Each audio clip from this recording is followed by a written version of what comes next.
Bollywood star hero Vicky Kaushal ప్రధాన పాత్రలో నటించిన హిస్టారికల్ మూవీ చావా. ఛత్రపతి శివాజీ కుమారుడు శంభాజీ మహారాజ్ జీవిత కథ ఆధారంగా తెరకెక్కిన ఈ మూవీలో రష్మిక మందన ఏసుబాయిగా మెప్పించింది. అలాగే కీలకమైన ఔరంగజేబ్ పాత్రలో ఒకప్పటి బాలీవుడ్ స్టార్ హీరో అక్షయ్ ఖన్నా అదిరిపోయే పర్ఫార్మెన్స్ ఇచ్చాడు. లక్ష్మణ్ ఉటేకర్ దర్శకత్వం వహించిన చావా చిత్రం 800 కోట్లకు పైగా కలెక్షన్ సాధించింది. బాలీవుడ్లో అత్యధిక కలెక్షన్లు సాధించిన సినిమాల్లో ఒకటిగా నిలిచింది. ఈ సినిమాలో శంభాజీ పాత్రలో విక్కీ కౌశల్ అభినయం నెక్స్ట్ లెవెల్ అని చెప్పుకోవచ్చు. అతను తప్పితే మరొకరు ఈ పాత్రలో నటించలేరన్న విధంగా యాక్ట్ చేశారు. ఇక ఆ తర్వాతి రోల్ ఔరంగజేబ్ పాత్ర పోషించిన అక్షయ్ ఖన్నాదే అని చెప్పుకోవచ్చు. ముఖ్యంగా క్లైమాక్స్లో అక్షయ్ క్రూరత్వాన్ని చూసి తిట్టుకొని వారుండరంటే అత్యవ్యక్తి కాదు. అంతలా ఆ పాత్రలో ఒదిగిపోయాడు అక్షయ్ ఖన్నా.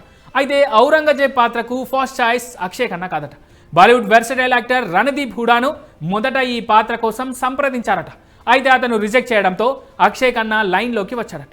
తాజాగా ఈ విషయం గురించి రణదీప్ హుడా మాట్లాడాడు. తాను స్వతంత్ర వీర్ సావర్కర్ సినిమా కోసం బాగా బరువు తగ్గి సన్నబడ్డానని, ఆ సమయంలో ఔరంగజేబ్ పాత్ర కోసం తాను సరిపోతానని అనిపించలేదని రణదీప్ హుడా చెప్పుకొచ్చాడు. పైగా వీర్ సావర్కర్ సినిమాకు సంబంధించి ఓ కోర్టు కేసు కూడా ఎదుర్కొంటున్నాడు. అదే సమయంలో చావా సినిమాలో హిందూ ముస్లింలకి సంబంధించిన అంశాలు ఎక్కువగా ఉన్నాయి. దాంతో ఈ సినిమా కథలో ఇరుక్కొని మరిన్ని ఇబ్బందులు పడాలనుకోలేదు, ఆ దారిలో అసలు నడవాలనుకోలేదు అంటూ రణదీప్ హుడా చెప్పుకొచ్చారు.